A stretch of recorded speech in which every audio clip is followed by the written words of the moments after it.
El programa de hoy lo vamos a orientar desde ya a un poco de la historia, ¿no? La historia oculta. Hay una historia de verdad, historia oficial, historia, en realidad, cuando uno empieza a rasgar.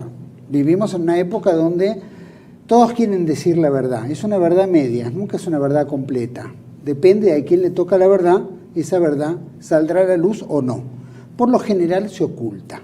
Lo que nosotros tratamos de hacer aquí en TV1, o particularmente en Contracara, es mostrar la otra contracara. Esa contracara que tal vez moleste. Para mí es un gusto compartir este programa con el historiador, revisionista, investigador, político, experto en temas históricos puntuales. Para mí es un gusto compartir el programa con el doctor Federico Rivadeneyra Carles. Gracias. Una pequeña corrección, no soy doctor, sino profesor. Profesor, más importante todavía. Gracias por estar aquí. Incluso aprovecho para felicitarlo por su canal, que está preocupado en la difusión de la verdad. Muchas gracias. Todos los que estamos haciendo programas aquí combatimos por la verdad, así que en diferentes ámbitos. Aclaro que aparte de historiador, revisionista, investigador, político, etcétera, ha escrito unas, no digo centenar de libros, pero unos más de 50 libros, si no me equivoco. Entre ellos quiero destacar algunos: Los judíos y la trata de blancas en la Argentina, Los conversos en las Indias, Anarquismo, Judaísmo y Masonería, los partidos políticos. Escribió también un trabajo muy importante sobre Juan Manuel de Rosas, la judaización del cristianismo. Ahí sacó 3 tomas, si no me equivoco. Y Buenos Aires, ciudad conversa. Actualmente vamos a presentar el último libro, que se llama La historia ocultada, que trata sobre los conversos y la independencia de Hispanoamérica. El tema consta casi de 750 páginas, un poquito más, bien profundo, bien de lleno al grano, mucha investigación, muchos datos, mucha información, y vamos a tratar este libro, en el cual la historia ha sido ocultada, y me gustaría que nos contara qué parte de la historia nos ocultaron que no supimos. Es una pequeña acotación. Dígame. El que escribió sobre Rosas es mi padre, Raúl Rivadeneyra Carles, padre. Ah, cierto. Bueno, claro, de padre porque tengo un hermano que ya falleció que se llamaba igual. Mirá. Bueno, con respecto a este libro... Es un buen heredero, digamos, de la línea rosita. Bueno, mi padre fue uno de los fundadores del revisionismo histórico de la Argentina. Histórico, tal cual. Con respecto al libro, si bien en realidad no se puede decir que es un tema complejo, sino es un tema muy amplio. Sí. Quiero aclarar el título del libro, que habla el subtítulo es Los conversos y la independencia de Hispanoamérica. Exacto. Puse este título para que se entienda el tema que abordo en el libro. Pero lo principal, en lo que no se ha reparado hasta ahora, es que acá no ha habido independencia, ha habido una guerra de secesión. Porque la independencia es un país sojuzgado por otro, como por ejemplo Irlanda respecto a Inglaterra. Pero acá nosotros tenemos parte de España. Esto era la España ultramarina, y al final llamada también España americana. Lo que pasa ¿Se puede terminar como una guerra civil? Exactamente, fue una guerra civil porque contra lo que dice la historia oficial, que realmente es una fábula llena de burdos errores. Es una mentira de la A a la Z, lo puedo decir con toda claridad. Los peninsulares, porque acá no se puede hablar de españoles y criollos, porque los criollos eran los españoles nacidos en América, hasta el extremo que Juan Pablo Vizcardo, un personaje desconocido para las nuevas generaciones, que fue uno de los precursores del secesionismo, escribió el primer artículo sobre el tema y lo llamó Carta a los Españoles Americanos. O sea, el criollo era un español americano, hijo y nieto de españoles. Entonces, lo que pasa que, o sea, los jefes insurgentes, palabra que acá no se usa mucho, pero en toda Hispanoamérica se usa, trataron de justificarse como diciendo que luchaban por una patria oprimida, lo cual es absurdo, hasta el extremo de que, por ejemplo, Carachoro Parra Pérez, que es un desconocido acá, pero es un historiador venezolano muy importante, dijo, la patria no era Venezuela, Venezuela no existía, la patria era España. Incluso otros historiadores independentistas han dicho, el pueblo mexicano no logró la independencia porque el pueblo mexicano no existía. Y lo mismo que hablar del pueblo argentino. Fíjese que hemos llegado, se podría hablar muchas cosas, pero de entrada le digo lo siguiente: ¿cómo puede ser que en las invasiones inglesas la gente salía a morir por España y por el rey. Cuando Bereford se rinde, saca la bandera blanca, que eso hasta lo cuenta Carlos Roberts, que es un hombre lleno de odio hacia España, porque el apellido Roberts es típico de converso inglés y pertenece a la familia de los banqueros. En su libro parece un escriba de Inglaterra y se dedica a denigrar a España, a ponerlos como ignorantes, y a denigrar a Liniers en cuanto puede, y a exaltar a Bereford. En fin, fíjese, cuando Bereford saca la bandera, no me quiero ir por otro lado, pero le pongo un detalle concreto. Cuando saca la bandera blanca, el gentío lo quería cuchillar, gritaban a cuchillo. Entonces Liniers no podía controlar a la gente. Y le dijo, ponga una bandera española. Dijo, no la tengo. Y un marinero dijo, acá está. Y la arrojó al foso. Y entonces Bereford izó la bandera española ante el júbilo general y los gritos de ¡Viva España! En el combate de Perdiel, Pueyrredón, que no hizo nada de lo que pintan, que le arrebató a un estandarte, nada que ver, eso está refutado, es una mentira absoluta. Pueyrredón no hizo nada. Y eso lo dice el general Martínez, que combatió junto con Pueyrredón. Bueno, se gritó Santiago y cierra España en el combate de Perdiel. Ahora me quieren explicar cómo. Por ejemplo, el soldado de Patricio, Orencio Pío Rodríguez, que le disparan un cañonazo y le rompen la pantorrilla y le queda colgando el hueso. Saca el cuchillo, se lo corta y exhorta a sus compañeros a seguir combatiendo. Cuando ya estaba desfalleciente, porque se desangraba, se retiró gritando ¡Viva el rey! Y murió 3 días después en el hospital. Liniers lo honró y le puso a la calle de Sacramento, le puso el nombre de él. Cuando en 1800, prácticamente 22, cambiaron toda la nomenclatura que podían herir el orgullo inglés, le pusieron la actual avenida Santa Fe. Esa es la calle del Cabo Rodríguez. Por más que los patricios, los militares actuales, lo quieren poner prácticamente como un independentista, es algo ridículo. Fíjese, un argumento sencillo. Yo acepté en un momento dado la mentira independentista, que en realidad no hay que hablar de independentistas, sino de secesionistas. Pero siempre pensé, me acuerdo cuando tenía 18 años, estuve en una conferencia sobre el tema, y yo dije, ¿cómo puede ser que en 1806 y 1807 moríamos por España? Y después, 3 años después, España era un monstruo y nosotros habíamos alcanzado una mayoría de edad y éramos una nación. Una cosa que es disparatada, es un dislate tan grande. Lo que pasa es que nos lo enseñaron en el colegio desde niño y el ejército argentino permanentemente habla de eso, que nació con la patria. No, el patricio nació para servir a España y por eso Saavedra en 1806 se presentó al cabildo y dijo que él y los otros comandantes estaban dispuestos a derramar su sangre por el estandarte real. Eso dijo Saavedra. Bueno, calcule... Tomó 8 años para la independencia. ¿Cómo? Tomó 8 años para llegar a la independencia, o sea, hubo 8 años... No, pero hablemos del 25 de mayo, donde a pesar de la máscara se denostaba España permanentemente. O sea, Whitelock se rinde, de hecho, el 5 de julio, pero la capitulación es del 7. 2 años y 10 meses después, España era un monstruo tirano y la Argentina existía. Una cosa disparatada y ofensiva. Igual que algunos que quieren hacer aparecer a Liniers, los que lo admiran diciendo que era el padre de la patria. Sin darse cuenta lo agravian, porque Liniers murió para que el Río de la Plata siguiera siendo parte indisoluble de España. Es decir, el tema da para mucho, pero lo que pasa es que la mentira ha sido tan grande que... ¿La mentira se empieza a escribir desde cuándo? ¿Inmediatamente después?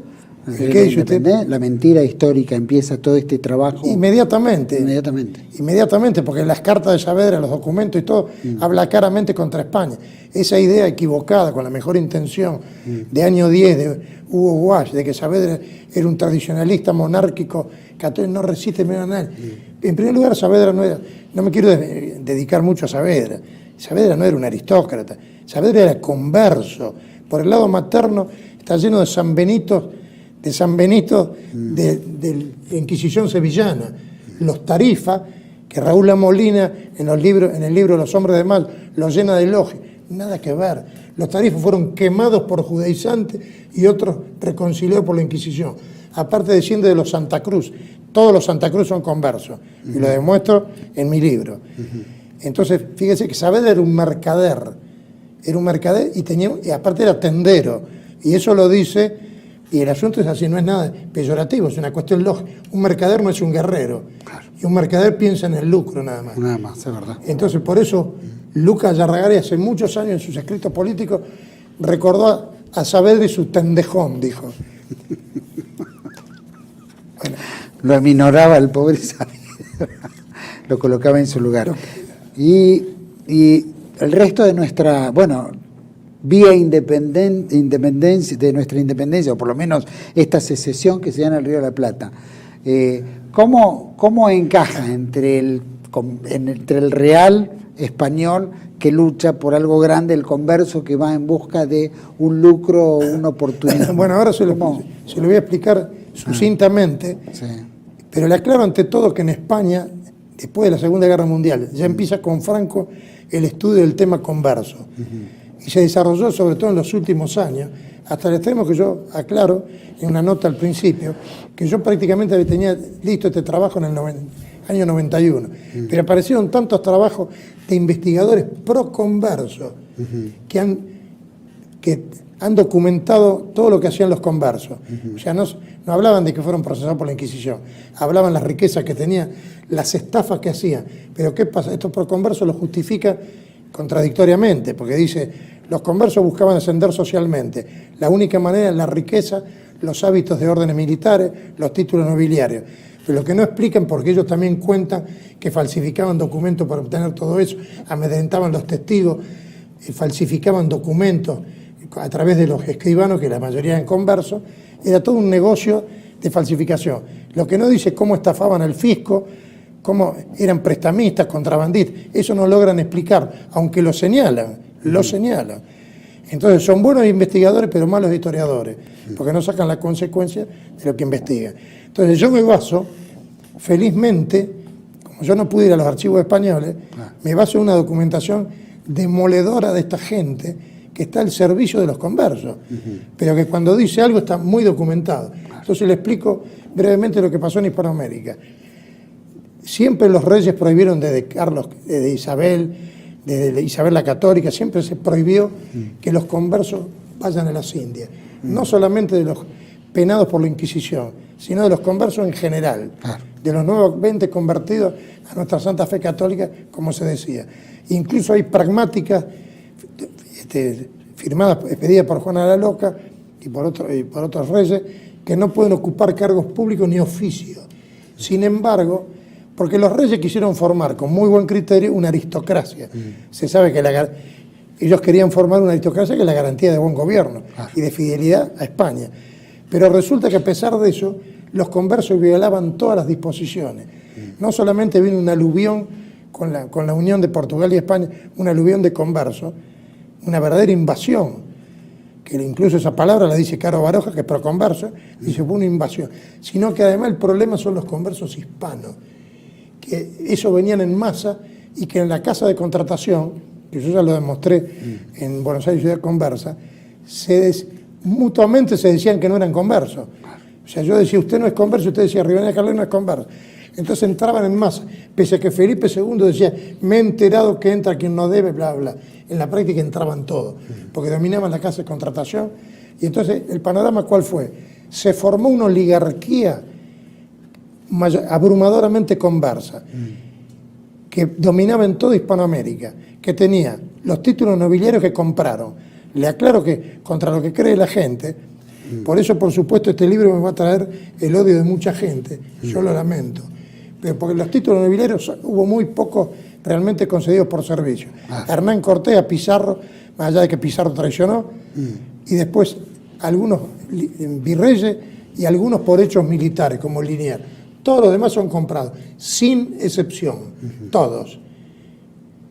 Entonces, esa ola de conversas que usted plantea... Ahora no, lo que le quiero decir, discúlpeme, por supuesto me interesa la pregunta suya, pero le quiero decir, compran títulos nobiliarios, compran los hábitos militares que se vendían. A partir de Felipe IV hay una ola de ventas de títulos nobiliarios de hábitos militares. Era una irrisión que un converso tenga un hábito de la Orden de Santiago o de las otras órdenes, porque el elemento fundamental era estar dispuesto a morir por la integridad de la fe católica. Era una burla. Después compraban los grados militares, coroneles, todo está comprado. Pero no era uno que compraba, todo se compraba. Se compraba incluso los cargos en la Santa Cruzada, que era la que recogía dinero para seguir luchando. Eso venía de la época de la lucha contra los musulmanes, y después se extendió para luchar España contra el protestantismo y todo. Compraban todos los cargos de la Santa Cruzada, porque como contadores era un gran negocio. Y aunque no eran contadores, le daba influencia social y más negocio. Y hasta llegaron a comprar, cosa que me asombró a mí, los cargos en la Inquisición, de alguacil mayor hasta de notario del secreto. El notario del secreto tenía la genealogía de los conversos. Y tengo la documentación que es contundente de los propios inquisidores que están horrorizados. Bueno, todo se vendía. Y lo más grave de todo, contra lo que la gente no sabe, es que se vendían los corregimientos, las gobernaciones, los cargos de regidores en los cabildos, que ya eran hereditarios. Entonces dominaban todo. En cambio, las autoridades españolas eran transitorias. Los virreyes estaban 5 o 6 años y se iban. Entonces, por eso el cabildo tiene más importancia que el gobernador. O sea, ahora, lo grave de todo esto es que esta gente acumuló un poder extraordinario, si bien no era absoluto, porque con todos los defectos, España seguía siendo un régimen al servicio del bien común. Pero tenían un poder muy grande y querían ellos destruir el imperio español y por otro lado acrecentar su poder político y social. Entonces, esto de que querían destruir el imperio español está documentado hasta el hartazgo. No solamente Madariaga, que era un liberal que escribió su libro,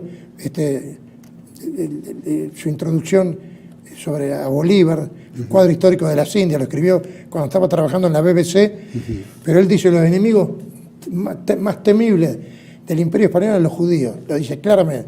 Pero además han surgido en los últimos tiempos gran documentación.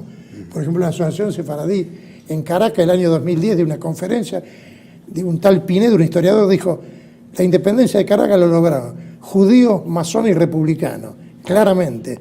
Los hermanos Carrera de Chile eran conversos, O'Higgins converso por parte materna, Bolívar era converso, le dedico 35 páginas a la genealogía de Bolívar. Eran todos conversos y pertenecían a la oligarquía. Sabemos claramente nada que ver con la aristocracia. Entonces, eran los ricos los que se rebelaron contra España. El pobrerío estaba con el rey. Los indios, los mestizos, los negros, con el rey. Y hay cosas realmente impresionantes, emotivas, como por ejemplo los indios caquetíos, que uno no sabe ni quiénes son, que eran de Coro, una de las pocas ciudades, hubo algunas ciudades heroicas, Montevideo, que nosotros lo ignoramos, el Río de la Plata, después del fusilamiento de Liniers, no dijo nada, aceptó el gobierno sedicioso y terrorista de la Revolución de Mayo. Pero eso se dio en todos los gobiernos hispanoamericanos, pero en todos lados se sublevaban por el rey. Los caquetíos, que eran indios, amaban al rey de España, la religión católica y España. Y por ejemplo, en Coro, cuando Coro se rindió, los caquetíos no se rindieron. Y hay un testimonio actual de hace muy poco. Los caquetíos fueron a comulgar, a confesarse y comulgar, y juraron detener a la revolución contra el rey. Cuando los derrotaron, cuando volvieron, entre ellos se recriminaban mutuamente por qué perdieron. Entonces los independentistas, Bolívar y todo, no directamente él, pero se le mandó decir que cejaran en su intento. Jamás, dijeron. Fueron masacrados y murieron 1000 caquetíos. Y después el caso de Pasto en Colombia, que es algo extraordinario.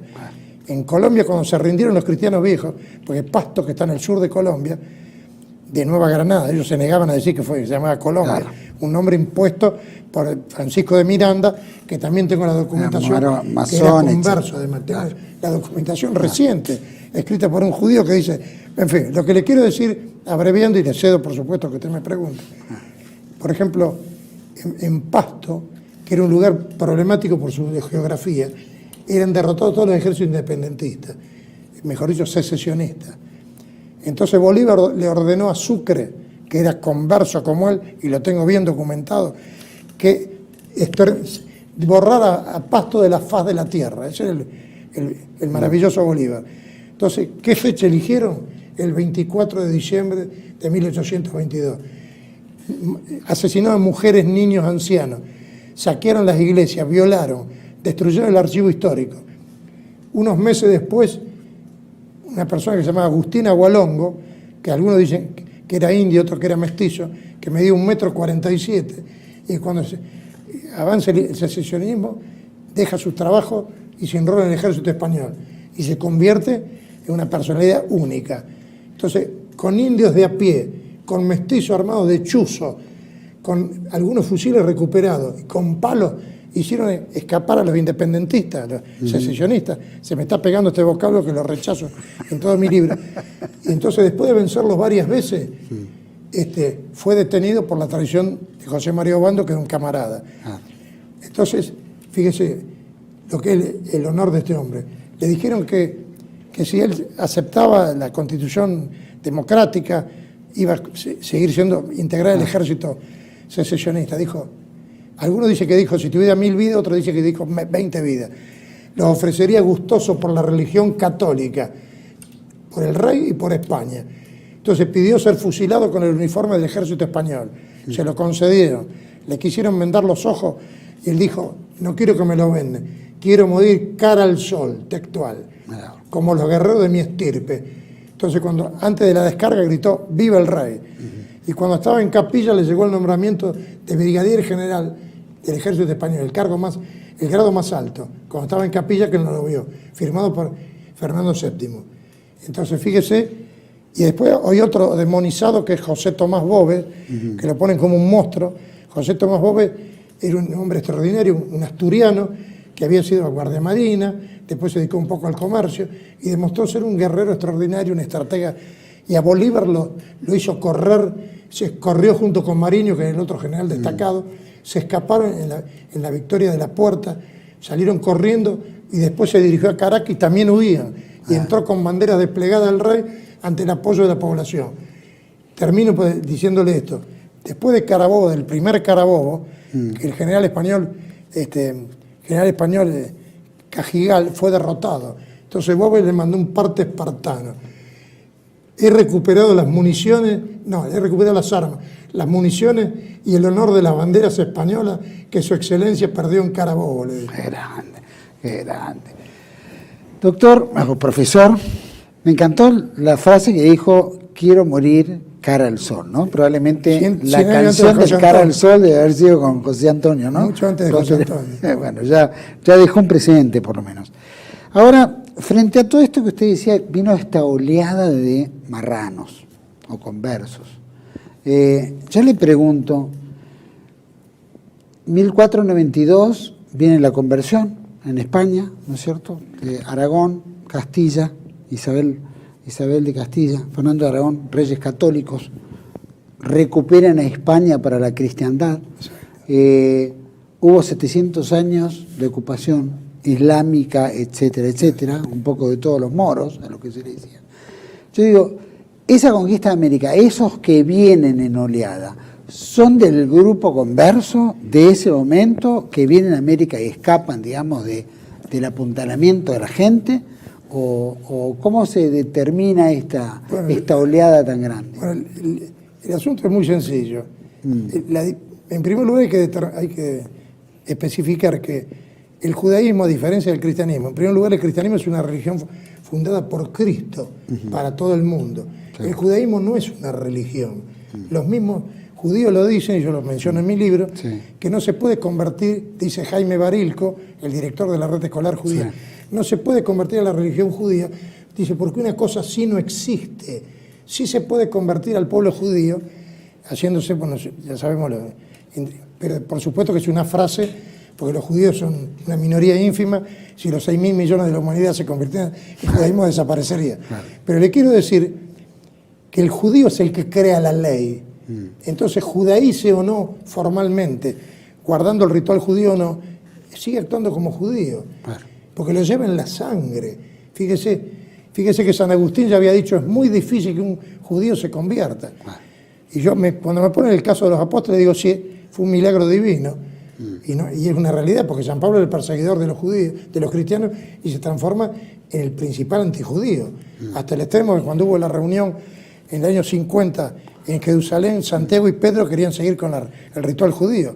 Y se opuso terminantemente San Pablo, que dijo, venimos a predicar el evangelio según los gentiles. Era la iglesia de los gentiles. ¿Por qué? Porque evidentemente Cristo sabía, que era omnisciente, sabía que los judíos lo iban a rechazar y que los pueblos arios iban a aceptar la religión cristiana. Entonces el judío no se convierte. Y yo acá pongo los argumentos, por ejemplo, los principales que han escrito libros contra el judaísmo, cuyos hijos y nietos fueron todos procesados por judaizantes. O sea, y después va a haber ejemplos extraordinarios. Por ejemplo, lo dice, por ejemplo, Caro Baroja, que es una persona que está a favor de los conversos, sí, pero dice que cada vez hay ejemplos que asombran. Una familia con 5 hijas monjas, y los 5 hermanos vivían como judíos en Ámsterdam. ¿Se da cuenta? O sea, es una mentalidad que a nosotros nos resulta difícil de entender. Eso puede ser un poco lo que decía el padre Membiel, Julio Membiel. Yo le diría que el padre... Bueno, ¿estaba acertado Membiel dentro de su...? Yo estoy en desacuerdo con el padre. No quiero entrar en polémica, pero hay una realidad. Él toma lo que dice San Pablo de las raíces, de las ramas, pero la Iglesia Católica nunca hizo esa interpretación. Y nosotros como católicos tenemos que aceptar la interpretación de los padres de la Iglesia, no lo que dice la letra. Y esto puede asustar, pero San Agustín dijo, yo no creería en las Escrituras si no me lo mandara a creer la Santa Madre Iglesia. Terminante. Entonces, la teoría de Membiel, que es el pueblo perfecto, el pueblo que sufre pero que es el elegido, no. El pueblo elegido es el pueblo cristiano. Esa es la realidad. Es así.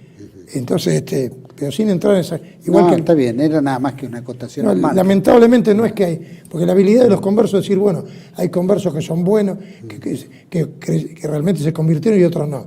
No se convirtieron, como lo demuestra infinitos casos. No hay un ¿Cuánto tiempo demora para una conversión? Llamémoslo de alguna manera. Para que usted, ¿cuántas generaciones? Mire, le voy a poner un detalle para que usted vea. ¿Hay o no? Porque el problema, pueden decir, Rivadeneyra Carla es una exagerada. No. Yo no me baso en las definiciones mías.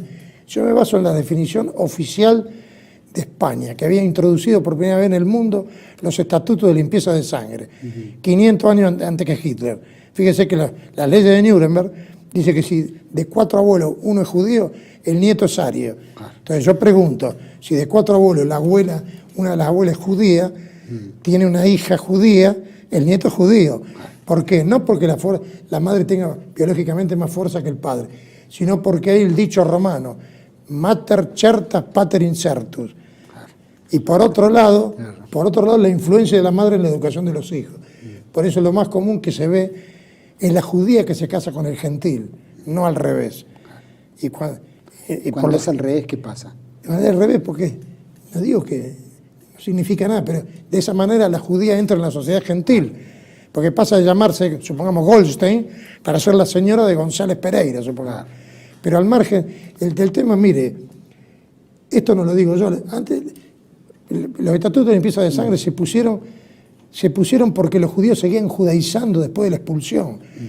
Entonces ya se veía que conspiraban por todos lados, que hacían sacrilegio. Entonces, los estatutos de limpieza de sangre, el más importante, el que puso el cardenal Juan Martínez Silicio en la iglesia de Toledo, que era la iglesia primada de España y la segunda de la cristiandad. No es como ahora. Después de San Juan de Letrán era la más importante. Entonces él dijo que uno de los motivos era que no se perdiera lo que aún quedaba de la nobleza de España, que se había degradado por falta de dinero, casándose con judías, la mayoría de los grandes títulos españoles. Entonces, lo que le quiero decir es que los estatutos de limpieza de sangre decían que para ser cristiano viejo tiene que ser cristiano viejo por los 4 costados desde tiempo inmemorial, sin que la pública voz y fama diga lo contrario. Porque en esos pequeños pueblos, Madrid era un pequeño pueblo, que cuando la gente dijera fulano es judío, lo era. No escapaba. Claro, entonces el tema que puede llamar la atención, pero ellos trabajaban con un gran espíritu de cuerpo, además se casaban, la endogamia de los conversos es casi superior a la de los judíos públicos. Es una de las características, casarse entre ellos, incluso en Perú. Trabajan como gueto en su vida real, ¿no? Claro, pero fíjese los casamientos entre, por ejemplo, gente que tenía títulos nobiliarios, que se mimetizaban, porque el error de mucha gente es confundir asimilación con mimetización. Tenían títulos nobiliarios, por ejemplo, esculpían el escudo en sus mansiones, iban a la iglesia con esclavos, todos vestidos así con hábitos de caballería, en fin. Pero algunos, por ejemplo, como los marqueses de Casabosa en Perú, si me escucha un peruano va a decir, y bueno, yo soy descendiente del marqués de Casabosa que tiene el título hace 300 años. Yo todo esto no digo cosas que se me ocurre, que si es converso lo compró, no, está documentado.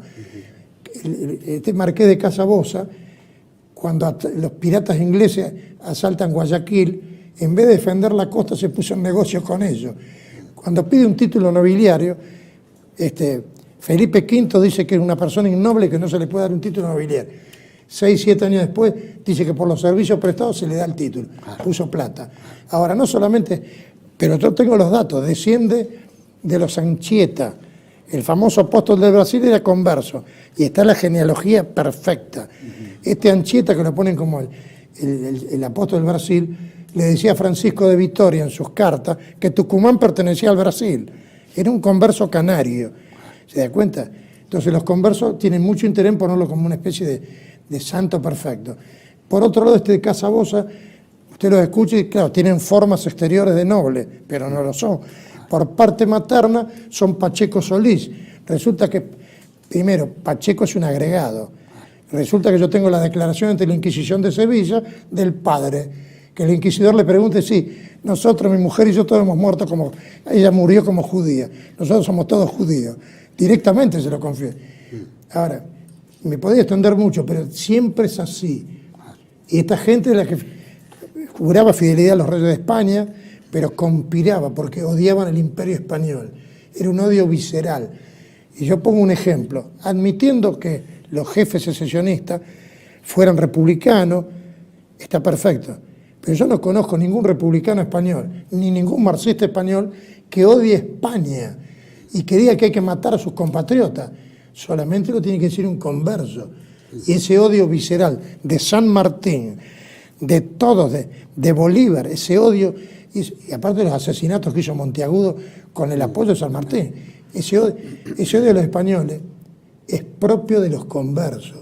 Con respecto a San Martín le deslizo un detalle, que es el único que no tengo pruebas contundentes de su carácter converso, aunque tengo indicios muy fuertes que me llevan a mí a la íntima convicción de que lo era.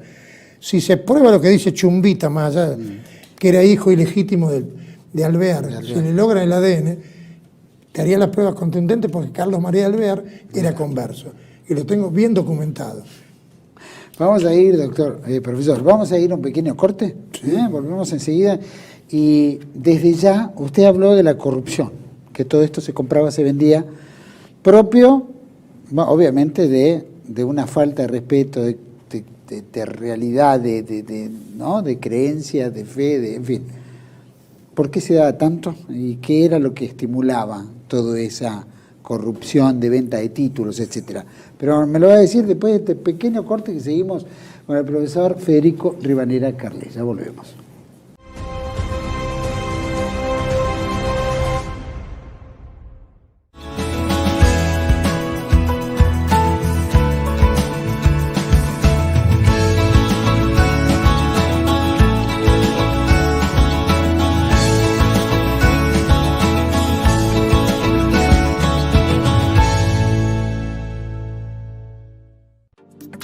Bienvenidos a CEPA, Centro de Estudios del Pensamiento Americano. Nuevo sitio web de cursos de formación en política, filosofía, historia, literatura, geopolítica, religión, psicología y más. Cursos de formación que reflejan el verdadero pensamiento americano. Lo invitamos a elegir el curso de su agrado ingresando en www.cepa.la.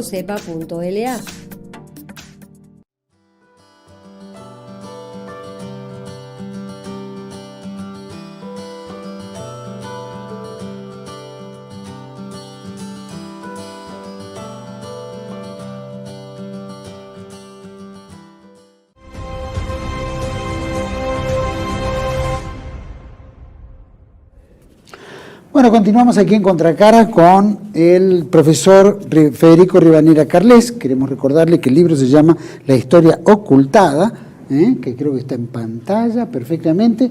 Y si quiere adquirir el libro, ahí tiene en pantalla un menú, si no me equivoco, de opciones en las cuales puede tomar tanto el número telefónico como el correo electrónico o donde puede adquirirlo. Así que los invitamos a todos a que rememoren la historia comprando este libro y revisando un poco lo que nos han ocultado. Seguimos, don Federico. Profesor, quería preguntarle, había quedado en el bloque anterior un poco esto de la corrupción, ¿no? Había hablado que los títulos se vendían, etcétera, los cargos, y particularmente cargos que no eran simples, eran cargos relevantes, cargos de importancia, cargos de decisión. ¿Eso qué hace un poco? ¿A que la corona no sabía que eso se estaba ocurriendo? ¿Habilitaba eso que ocurriera? ¿Era una cosa oculta? Lamentablemente era una cosa pública, sí. Y en Europa se pasaba lo mismo, se vendían todos los cargos. Sí, bueno. Pero lo grave es que España era la primera potencia de Occidente, y la potencia católica. Empezaron a haber ventas, algunas ventas ya con Carlos V, con Felipe II, pocas ventas, porque siempre la corona tenía puro financiero, estaba en lucha contra el mundo, defendiendo el catolicismo, y aparte tenían clara conciencia de que luchaban contra los conversos, eso era muy claro, sobre todo Felipe II, Carlos V, pero sobre todo Felipe II. Y empieza con la decadencia, con los Austrias menores, sobre todo con Felipe IV, que ha sido un gobierno lamentable para España porque estaba en manos de Olivares, que era converso, descendía del famoso Conchillo, que era el tirano de las Indias, era el que manejaba la Secretaría de India, y es el que hizo los repartimientos, las encomiendas, sí. Todo lo que no se debería haber hecho. Porque me podría hablar de la encomienda, que no es como han dicho lo de la leyenda rosa, que eran los encomenderos eran explotadores y la mayoría, el 90% era converso. Todo eso se hizo contra la opinión de Isabel la Católica. Pero Carlos V después prohíbe las encomiendas. Por eso se subleva Pizarro y se le subleva casi toda Hispanoamérica. Hizo las leyes nuevas de Burgos, que se creía que se habían anulado. No, hace poco salió un artículo demostrativo de que las leyes seguían vigentes. Lo que pasa es que no se habían anulado, pero se habían suspendido. Por eso tuvo que venir la Gasca para aplastar la rebelión de Pizarro. Y por eso murió un virrey, el virrey Vela, que fue asesinado por los pizarristas, y también Valdivieso, el primer obispo muerto para evitar las encomiendas, para anularlas. Con respecto a la corrupción, bueno, con Olivares se empieza a vender todo, con el cuento de que que la Real Hacienda necesitaba, pero se le empieza a vender a los mercaderes, a todo el mundo, en forma masiva. Se vendían las ejecutorias de hidalguía. Por eso le digo que en mi libro, yo no busco el sensacionalismo, lo van a querer rechazar el Instituto Argentino de Ciencias Genealógicas. Yo me baso en documentos incontrovertibles. Se sabe lo que valía un título nobiliario, 22.000 ducados, punto. Y los ejecutorios de hidalguía también se vendían. ¿Que eran títulos vacantes o eran No, títulos que se creaban. Se llamó una inflación de nobleza. No, una inflación de honores. Porque se pasó de tener pocos títulos a ser una cantidad impresionante. O sea, se compraba en forma directa o indirecta. Directa era con un decreto del rey, que no se especificaba nada. Indirecta era cuando se hacían servicios para obtener el título. Pero no es que se hacían servicios desinteresados. Se le prestaba plata a la Real Hacienda y después se escribía: Su Majestad, como yo he colaborado, le pido un título nobiliario directamente. Entonces, el Consejo de Órdenes se oponía. Pero como dijo Quevedo, el Consejo de Órdenes, si sigue así su inversito, le puede dar los títulos y la información de limpieza hasta Lutero, por el poderoso caballero Don Dinero. Entonces se empezaron a vender títulos, todo, hábitos de caballería, hábitos de la Orden de Caballería, de Montesa, de Santiago, de todo. Entonces, una corrupción generalizada. Se empezó a vender los cargos con nombre y apellido. En Tucumán, el virreinato del Río los gobernadores del Río de la Plata, por dinero directamente. Y está la cantidad, el legajo, el tomo, está todo documentado. Porque ha habido muchos escritores, muchos investigadores que se dedicaron a esto. Es abrumador el trabajo. Le dicen todo lo que se vendía en Nueva Granada, en Nueva España, en el Perú. Entonces eso generó una alteración total, tal es así que el Consejo de Indias se negaba. Entonces al final ya no se lo tenía en cuenta lo que decían los consejos. Más con los Borbones, que los consejos lo eliminaron. Porque la monarquía tradicional era polisinodal. El rey gobernaba con los consejos. No es como cree la gente ignorante que los reyes hacían lo que querían. En la democracia se hace lo que se quiere. Ahí no. Entonces Felipe II todo le preguntaba a los consejos. Los Borbones que hicieron lamentablemente una serie de medidas centralistas y cobraron impuestos que los austrias no cobraban. no destruyeron las Indias, pero la dañaron. De cualquier manera, se vendió tanto que se degradó todo, hasta el extremo que, por ejemplo, una persona armaba un regimiento, compraba los uniformes, le pagaba durante un año, la paga, valga la redundancia, y entonces pedía un título nobiliario, y además, si no, también le daban en pago en blanco hábitos de caballería que los vendían o se los daban a sus amigos. Se llegó al extremo de ser transferibles los títulos nobiliarios, de ser transferibles los corregimientos. Se convirtieron en juros de heredad, o sea, de padre a hijo por una vida, por dos vidas, algo insólito. Entonces se alteró totalmente el sentido de lo que debe ser un cargo, que tiene que ver idoneidad, que la adecuación de la capacidad a la función, era por el dinero. Y entonces, ¿qué pasa? España quedó sin tener poder real, porque usted le vendía los cargos de regidor a los cabildos y ya no los mandaba más. Ellos eran los dueños, los hijos y los nietos. Entonces por eso pudieron hacer la secesión. Es una, perdón, ¿no? Pero es ser converso, ¿es un signo de corrupción? ¿Ser converso? Sin ninguna duda.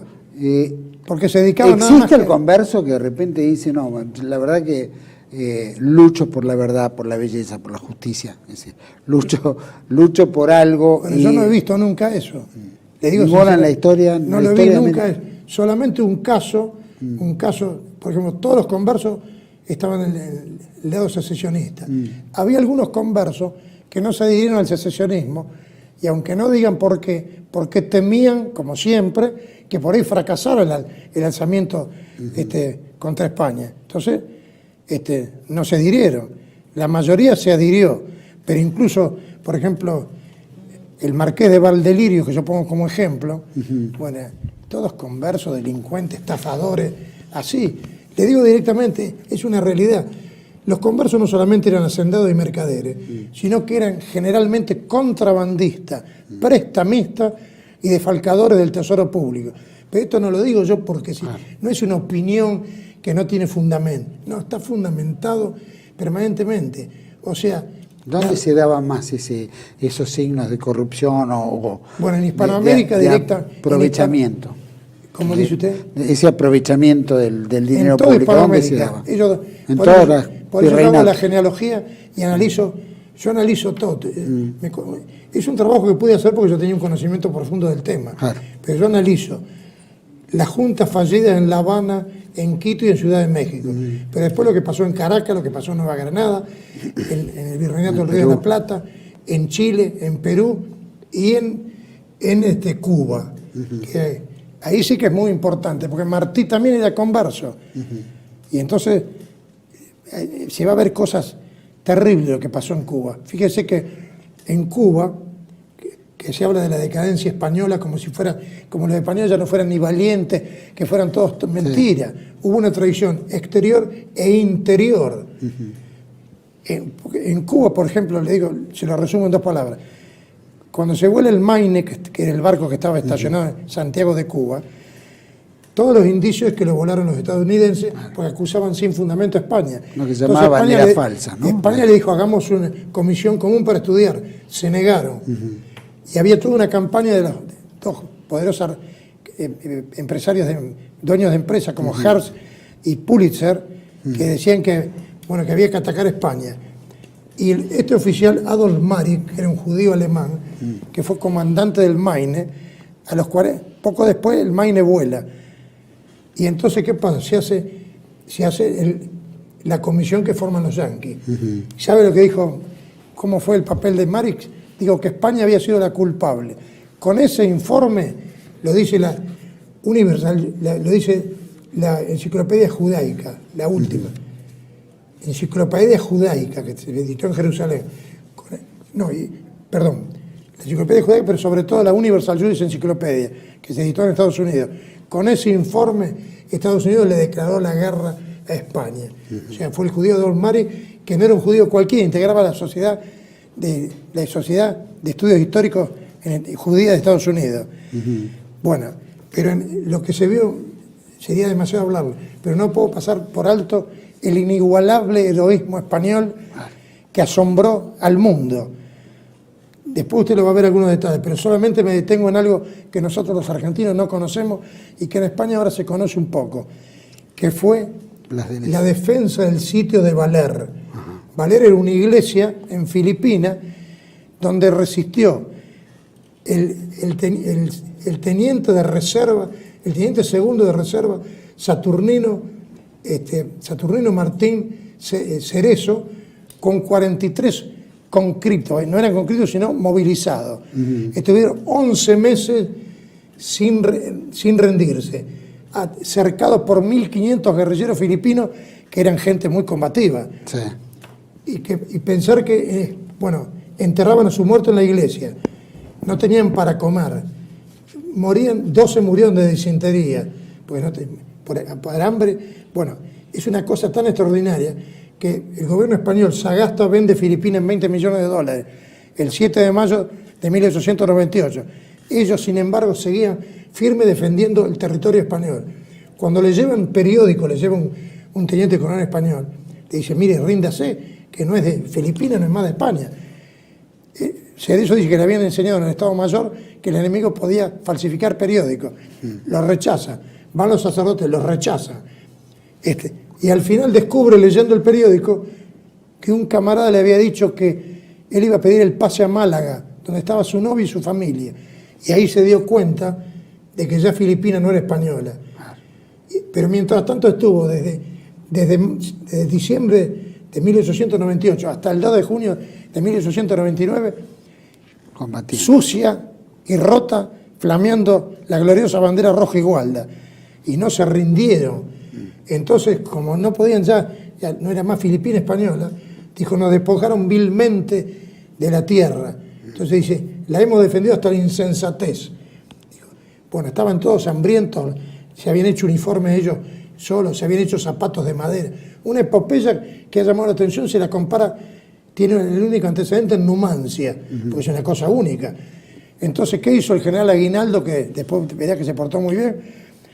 Dio un decreto el 30 de junio diciendo, los que defendieron Valer no son nuestros enemigos, son nuestros amigos, son los herederos del valor del Cid y de Pelayo, y han llevado hasta lo más alto las virtudes militares, porque sin auxilio de nadie, solo, no se rindieron.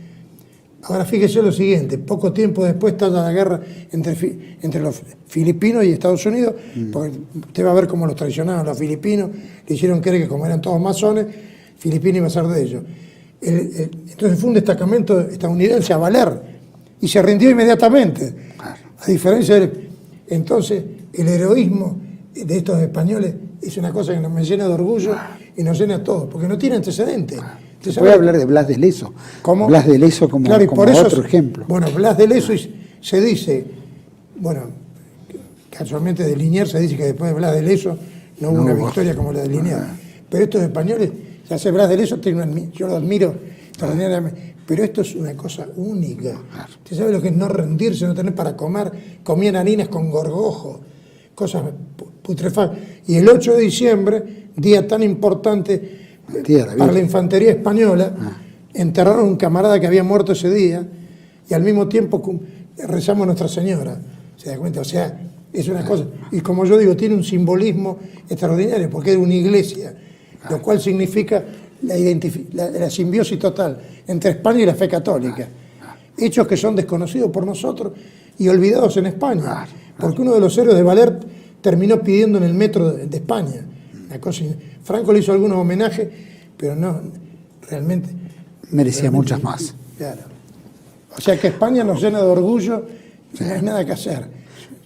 La guerra que le hace Inglaterra y le declara la guerra perpetua a España, ¿no? Que es la colaboracionista, llamémosla, la promotora de la secesión española en América.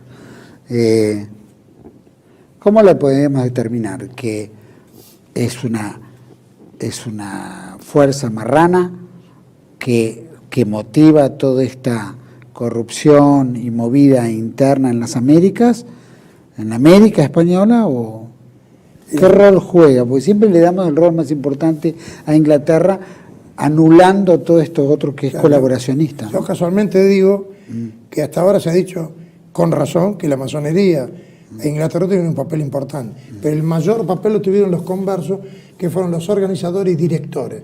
Ahora, los conversos en el acto se pusieron en contacto con Inglaterra, porque además Inglaterra no era lo que nos quieren hacer creer a nosotros, que si bien es un país protestante, es un país de caballeros. Inglaterra no es un país de caballeros, y yo lo demuestro ahí claramente, que es un país de mercaderes, pero lo demuestro en forma contundente. Usted sabe que en Inglaterra toda la llamada nobleza estudia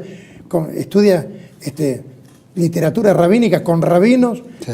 Es una cosa, están totalmente judaizados. Bueno, y lo mismo pasa con el príncipe Carlos, que creo que son conversos. Ni hablar, claro, porque por Mountbatten. Sí. Pero le quiero decir que entonces los conversos sabían muy bien a quién se dirigían. A una Inglaterra que estaba en manos de Rothschild, porque ya en la guerra con España ya estaban. Rothschild los dominaba totalmente y les cobraba el triple a los ingleses. Y aparte están todos mezcladas, la famosa aristocracia inglesa, que no es tal. La aristocracia existía en la época católica. Los protestantes se apoderaron de la riqueza tanto de los nobles católicos como de los pobres agricultores. Entonces se formó una oligarquía de mercaderes con títulos nobiliarios. Pero además de eso están totalmente judaizados. Incluso la Casa Real Inglesa tiene, o sea, está mezclada también con conversos. Tan es así que Cecil Roth, que es un escritor judío, que escribió un escritor judío prestigioso, más allá de las inexactitudes que dice, escribió un pequeño texto que se llama La aristocracia inglesa ante la prueba aria. Y entonces demuestra que están todos mezclados, y dan nombre y apellido. Entonces usted se encuentra que, por ejemplo, Beresford, que varios escritores le ponen como un caballero, confundiendo la caballerosidad de la forma con la caballerosidad del espíritu. Liniers era un aristócrata cristiano viejo, que cuando los derrota a los ingleses los invita a comer y los trata creyendo que eran pares de él. Como yo digo, si Beresford lo hubiera derrotado, lo hubiera mandado a una mazmorra. Segura. Aparte, Beresford, como todo inglés, los soldados ingleses son una suerte de corsarios, porque el objetivo es el botín, y de paso atacar a la odiada Iglesia Católica y al odiado Imperio Español. El propio Wellington, en la Guerra de España, dijo: los soldados ingleses son la escoria de la tierra. Lo único que luchan solo por el botín, el trago y el botín. Y es así. Entonces, sí, la gente que dice como un señorito inglés, como un señor español. Debería ser más. Ahora, yo todo esto que digo lo demuestro documentalmente, sí, lo que era Inglaterra y por qué Inglaterra quería la destrucción del Imperio Español. Ahora acá les digo unas palabras sobre el 25 de mayo. El 25 de mayo fue un golpe de Estado organizado por Lord Stranford. Directamente fue un golpe organizado por Inglaterra. Por supuesto que dirigía a los conversos de acá, pero está documentado. Yo no lo fui a buscar a arcanos secretos. Por ejemplo, Inglaterra proveyó de municiones a los insurgentes, porque Cisneros, sospechando de que iba a haber un levantamiento, hizo un racionamiento de las armas, no las entregaba. Y aparte de los disparos y todo, de los cartuchos. Bueno, por otro lado, para que usted se dé cuenta... Creo que no se los quería dar tampoco a los cordobeses, pensando que los cordobeses iban a levantar, ¿no?, contra él o algo por el estilo. Lo que le quiero decir es esto. Esto no es una idea absurda. Rivadavia aceptó a un español que dijo: yo les distribuí las municiones. Entonces pidió la ciudadanía argentina. Concedido, dijo Rivadavia. No dijo: usted está mintiendo.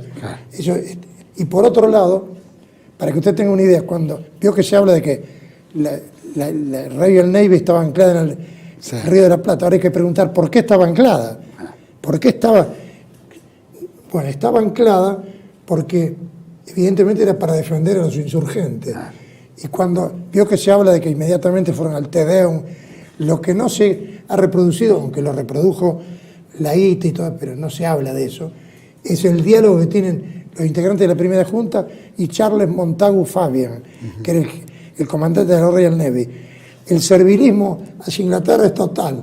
Y aparte hablan continuamente de la alianza con Inglaterra y le dice: le facilito un bergantín para que ustedes lleven sus despachos para el exterior. Era para Lord Stranford. Entonces, es una cosa descarada la participación inglesa, como en ninguna parte de Hispanoamérica. Y le digo otra cosa grave.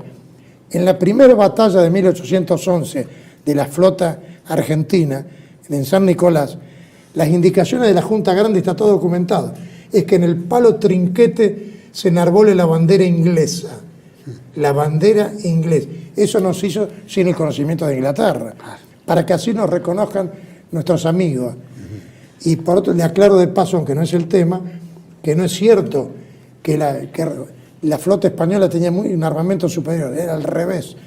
Y ahí está la gran figura de Jacinto de Romarate, que los aplastó en San Nicolás, y los marineros de esa primera flota se arrojaban al mar y muchos ahogaron de terror.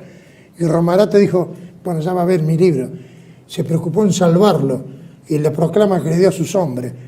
Ellos son nuestros hermanos, dice, están equivocados, pero hay que ayudarlos. Y le dijo, es mentira que hemos vencido por la superioridad de nuestros buques que eran inferiores. Hemos vencido por el templo de nuestros corazones, le dijo Romarate. En fin, podría hablar largamente como de Brown, que era un súbdito inglés contrabandista, y corsario. Brown lo único que le interesó era el botín. Aparte trajo estaba ya documentado hasta el hartazgo. Toda la oficialidad y la marinería era inglesa y estadounidense. ¿Nos queda algún muñeco histórico importante, digamos, donde usted pueda decir, este peleó con certeza, con fuerza, con convicción, por la patria, por la religión, Bueno, puede haber un descendiente de Brown, puede haberlo. Pero yo estoy hablando de que... No solo de Brown, hablo de otros... De los conversos ninguno. Y de nuestra historia hasta lo reciente, ¿qué podemos ya decir? Mire, le voy a poner un ejemplo que puede resultar duro, pero no tengo más remedio que decirlo. Los que impiden que les salga una expedición para aplastar el movimiento secesionista y lo financian a riego, no son los españoles liberales, es Andrés Arguibel, el tío de Encarnación Ezcurra, la mujer de Rosa. Lamentablemente no tengo más remedio, no lo puedo ocultar, porque es el hombre que está en contacto con el judío Beloniel de Gibraltar y que hacen toda una conspiración con otro judío poderosísimo que se llamaba Cardoso para que se levante riego y fracase la gran armada que iba a venir acá. Bueno, Andrés Arguibel fue una figura clave y es converso, desciende de López Camelo. Los López Camelo son conversos. Incluso a mí en la Biblioteca Nacional un descendiente me dijo, sí, somos conversos. Ahora, lamentablemente yo no quiero, mi propósito no es herir a nadie, pero yo tengo que decir la verdad. Porque si yo creo la mentira secesionista de que en 1806, repito, en 1807, moríamos por España y por el rey, y que 2 años y 10 meses después resulta que España era un monstruo tiránico, como se ve en el himno nacional, que es una cosa infame, cuando dice que el cobarde huyó, tan es así que tuvieron que sacar las estrofas, las sacó Irigoyen porque eran lesivas para, ¿no es cierto?, para el bien. Aparte, ¿por qué se llamaba la madre patria a España? Si hubiera sido eso, como lo pintan, el pueblo argentino lo hubiera odiado. No, es nuestra madre patria, y guste o no guste, somos hispanos, porque los pueblos tienen una filiación como los individuos que nacen en una familia. Aunque vengan 10 millones de alemanes o de ingleses, seguiremos siendo hispanos. Entonces, hay que decir la verdad, nosotros éramos españoles, y ¿cuál es la consecuencia de la secesión? No vino la edad de oro, vino la anarquía, las guerras civiles, la miseria, la lucha por el poder interminable en toda Hispanoamérica. Entonces yo llego a la conclusión de que, aunque parezca utópico, más utópico es la desunión actual. Acá no hay que hacer ningún mercado común con nuestro enemigo histórico que es Brasil. Tenemos que reconstruir el imperio hispánico con los medios modernos. Una confederación hispanoamericana, una federación hispanoamericana, porque yo pienso, parafraseando al Dante, y no es una frase, que el mundo hispánico no conocerá la paz, o sea, Hispanoamérica y España, hasta que no esté reconstruido el imperio hispánico. Fíjese que ninguno de nuestros países alcanzó la grandeza, o sea, la independencia significado es, antes no se conoció, no había guerras civiles, no había nada, era una paz perpetua acá. Es como los indios. ¿Por qué los indios defendían? Porque por más abuso y exceso de los conversos, el poder no era absoluto. La corona mandaba visitadores, que a veces resolvían los problemas y otras veces no. Pero el pueblo veía en esos visitadores la protección del rey. O sea, algunos han dicho, los indios seguían al rey por ignorancia. No, nadie lucha por sus explotadores. Profesor, mi última pregunta. ¿Dónde se asientan más los conversos? ¿En qué parte de la América se asientan más? ¿O hay mayor proporción? No, pero se asientan igual en todos lados. Yo al principio me parecía que se asentaban más en el Río de la Plata, pero resulta que en Nueva Granada el dominio era total, en Venezuela, bueno, en Perú. ¿Y por qué excluye a Brasil? ¿Cómo? Como Iberoamérica. No, lo escucho a Brasil porque Brasil, después de la batalla del Jugarrota, en 1390 se transformó en enemigo mortal de España, cuando era parte de España.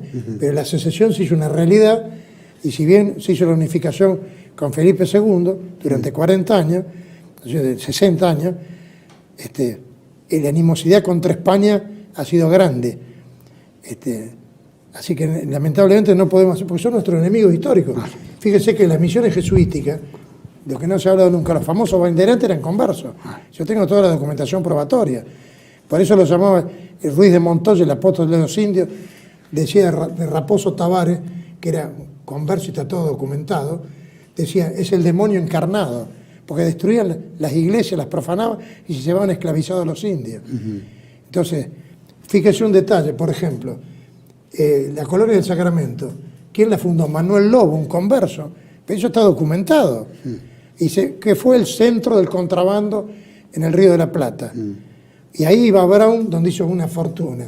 Entonces yo puedo decir que de acuerdo a los propios documentos del Instituto Browniano que publicó Brown, apostillas sobre su vida, de Arguindegui y Domínguez, él mismo le está demostrando los datos que yo le estoy diciendo. O sea, podríamos hablar largamente. Sí, es que vamos a hablar largamente. Profesor, valiosísima obra. Gracias por haber venido, por haberla presentado aquí, por lo menos tener este intercambio. Recomendamos a todo el mundo, por supuesto. Está en pantalla, si no me equivoco, donde se pueden contactar, donde pueden ver y donde pueden comprarlo. Profesor Rivadeneira Carles, muchísimas gracias por habernos acompañado. Hay muchísimo para hablar y no va a faltar oportunidad de tenerlo de vuelta y seguir conversando. Okay. Vamos a hacer capítulos. Y le agradezco además que me haya invitado, porque nosotros, como yo digo en la contratapa del libro, los que nos oponemos a la historia oficial nos llevan al ostracismo literario. O sea, no existimos. Le hacen la conspiración del silencio. O si no, la diatriba sin que usted le pueda responder.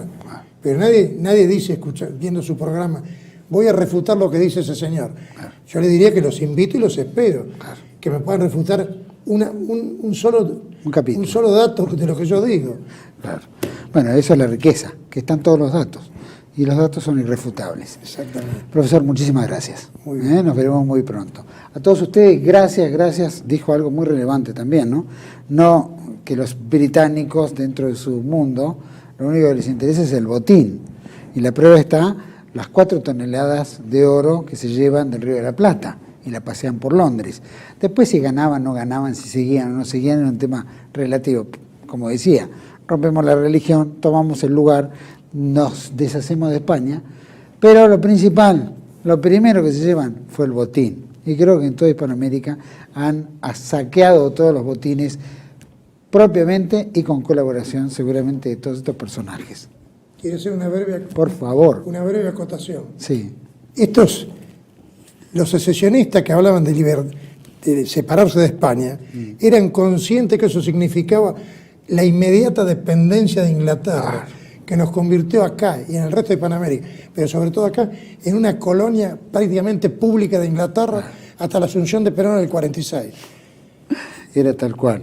No, era cambiar de collar y no dejar de ser perro, como dice. No era cambiar de collar, porque en España éramos miembros de un imperio católico. Y esto es miembro de un régimen realmente nefasto, que su único objetivo, como dicen ellos, el único objetivo de Inglaterra es dominar el comercio mundial.